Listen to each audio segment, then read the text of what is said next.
Hello, welcome to Old Trafford, where unfortunately Norwich City's survival scrap has taken a turn for the worse. A 4-0 defeat here at Old Trafford. A really tough afternoon, one of those difficult days for teams at the bottom half of the table, which quite often happen in the Premier League when you come up against one of the big boys. And there's no denying it that Manchester United had some real talent out there today when you see Marcus Rashford, England international, making his 200th appearance for them and scoring twice, Anthony Martial as well. There can be no denying that United were the better team, outclassed Norwich, and just speaking to Christoph Zimmermann in the mixed zone after the game, there's no denying that in the dressing room either. They are very disappointed, but of course they know that on a day like this they just need to shake it off and move on. So I'll keep the video verdict reasonably short this week because I'm sure you don't want to hear too much about this game again. But just to quickly go over the details of the game, as I say, it was 4-0. Rashford put the hosts ahead in the 27th minute. Lovely cross from Juan Mata, who just dropped his shoulders to get away from Todd Cantwell. Arrowed a cross in that Rashford did well to turn past Krul from close range, and you sort of had that sinking feeling from that point onwards. The pitch at Old Trafford always looks so big here, and once you're losing it feels that little bit bigger, and with the rain pouring, being in Manchester of course, that's what you expect, it felt like a long day ahead. However, just before half time, United needed David De Gea, Spain international, to make an absolutely brilliant save from Todd Cantwell. Finally, a little bit of good attacking play came together for Norwich. Buendia poked the ball to the left, and Cantwell did really well, curled it low around the keeper towards the bottom right corner, and De Gea sprung to his left, made a really good diving save, and that ensured that United went into the break with a 1-0 lead. So, could have been a different story, but with the overall play of the game, I don't think it would have been. To be brutally honest, the game that we watched, United were always going to win it, and once they were 4-0 up, they probably even took their foot off the pedal a little bit, because Norwich did have a few half chances towards the end. Just to look at some of the basic stats: 60% of possession for United, 13 shots, 6 of them on target, and Norwich had 8 shots and 3 of them were on target. But really, it didn't get any better than that for Norwich, because 52nd minute, a penalty which was checked by VAR. Marcus Rashford played a lovely ball down the left to their young left back Williams, who basically Krul slid out, was wet, as I say, by that point, and when I saw the replay initially, I thought he'd dived, he'd taken the contact, almost that sort of Harry Kane style, sorry Harry, leaving your foot in to make sure that you get the contact. But there's no denying that Krul gave the officials a decision to make, and once they checked it with VAR, they were happy that there was enough contact there for it to be a penalty.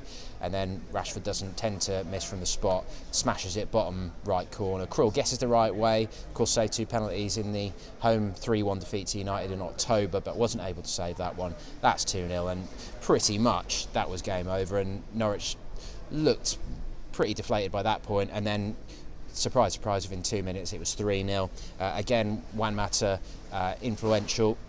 He actually came Christoph Zimmermann deflecting a Marcus Rashford shot behind. It nearly went in. It sort of looped up off Christoph and went into the net with Krul caught out. But United then take the corner quickly with Pereira to plays it short to Mata before Norwich are organised. Again, lovely cross, really decent power and whip on it, and the ball just picks out Martial near the penalty spot, a little bit further forward than that.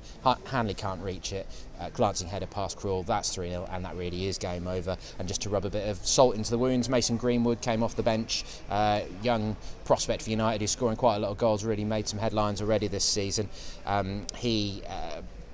Basically, Max Aarons headed down a long clearance from Harry Maguire and managed to just head it straight to Greenwood in space, about 25 yards out central, and he jinks onto his left foot, fires the ball under Hanley, connects with it really powerfully, and Krul can't get to it. So it's a 4-0 defeat. It's the worst away defeat of the season, and it's the second time Norwich have been beaten by a 4-goal margin this season. I think I'm right in saying, along with the 5-1 home defeat to Villa at the peak of the injury crisis, and that's one win in 17, and as we did say after the FA Cup game at Preston last week, despite all the fun and games of Adam Idar's hat-trick, that was nowhere near this standard of football, nowhere near. It was not quite a reserve game, but it was two much changed teams playing without much pressure on them, because frankly, I think from the start of the game, neither set of fans, neither set of players were that worried about getting through, and the standard today compared to that was totally different. So as my video verdict did say after the game at Deepdale, you couldn't really read anything into this. So yeah, 1 win in 17 games in the Premier League, of course, that is relegation form, and they remain bottom of the table, 7 points adrift. The table will take shape more tomorrow, really, on Sunday, because Bournemouth play Watford. Bournemouth, of course, coming to Carrow Road next Saturday. Villa are at home to Man City, so we'll have to see how that shapes up. But one of Bournemouth or Watford are going to pick up points, so it's probably going to get worse for Norwich. Burnley did lose today, as did Brighton. Newcastle got a draw at Wolves, so unless Norwich start putting together a real streak of wins, then we all know that this is looking pretty bleak, and we're going to have to start thinking about where we go from here and start talking about the Championship earlier than expected. So it's tough to take, and I understand that it's difficult for fans to really not get too downhearted on this one and really not lose their heads. I know some people will. You see a 4-0 defeat, you see the performance, and frankly you want to get upset about it. That's football. But if possible, fans just need to keep their heads if they can, because that's that massive game against Bournemouth coming up next week at Carrow Road, and if Norwich can win that, then of course they are still back in it. They've still got a heck of a lot to do. There's now 16 games of the season to play, but when you come to Manchester United, who are still well in the mix to qualify for the Champions League, despite a few worries recently, you can't really expect to win. So, and once you've fallen behind, you know it's a difficult day, but Norwich don't really have the squad to shut up shop. Just to quickly reflect on the lineup, the one change, as expected, was Ida coming in up front for Pukki, because if we're reflecting on the team that started against Palace, the 1-1 draw New Year's Day, rather than the Preston game, Pukki, of course, still got that hamstring injury, and Dermot's not quite fit enough to come in yet either. So Ida was withdrawn midway through the second half, as was Mario Vrancic, who had a fairly disappointing day, wasn't able to influence the game at all. Him and Alex Tettey just constantly trying to put out fires, really. But the team was unchanged. Otherwise, the changes that Daniel Farke made was replacing Vrancic and Ida with Onel Hernandez and Ibrahim Amadou, going to 3 at the back.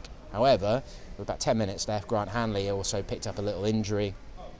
Martial sort of stood on his ankle as he was running through. Hopefully nothing too major there, but that then meant another change was needed, and Jamal Lewis came in and had to play at the left of a back three for the final stages, as I say, when United had pretty much taken their foot off the gas. So I think that's pretty much everything covered. It's a difficult day. There's no denying that. Where they go from here is just totally dependent on that Bournemouth game, and we all know if that doesn't go well, then that final 15 games of the season could be really, really difficult. But it's so disappointing to think that they're in that position. We all, don't want to sound like a broken record, but we know they deserve more than they have got from the performances in the last month or two. And you think back to August and the summer, when they'd been promoted in such style, and we all thought there was probably as much optimism about Norwich kicking on and establishing themselves in the Premier League as an established force with this squad than there has been with any of the other promotions in the last decade. So to be in this position is really galling for them, and if the players can somehow manage to keep their heads and pull something out of the bag and spark some kind of a push for survival, then it's going to be pretty impressive from this point. But if it doesn't start against Bournemouth next week, then I'm afraid it's going to be a long, hard slog through until the end of the season, when they'll find themselves back as a Championship club. There's no sugarcoating it, unfortunately. It is that bleak. But there we go. Let's try not to get too downhearted about a 4-0 defeat at a club with far, far more money than Norwich have ever had and probably ever will have, and who are still well in the fight for the Champions League. Thank you very much for watching. Head over to pinkun.com for the full the full report, analysis and reaction. Combine 2 words there. If you can brave it. Perhaps it's one of those weekends where you are better just to try and keep your own counsel, try and keep calm, and try and give the team their support, your support at Carrow Road against Bournemouth next week, because the positive note to finish on probably is the away end, which is just to my left here in the press box at Old Trafford. We had when I was facing the other way during the game, the away fans to our right, the directors to our left, and it has to be said that the away fans really did the club proud. They sang pretty much throughout, and certainly towards the end there was a real defiant stand. They really welcomed the players over to them at the final whistle, and the players were almost taken aback by it. Just spoken to Crystal Zimmerman, as I say, in the mix zone, and he really was appreciative of it and pretty sort of shocked and just so thankful that they gave them that after a 4-0. So the away fans have really done themselves proud today. That's a real sort of show of loyalty and show that they're not going to be too downhearted by what happened here today. They know that a 4-0 defeat at Manchester United isn't the reason that you get relegated, but if they don't get quite a few wins very soon, then that is where they're heading. Thanks very much for watching. We'll catch up with you soon.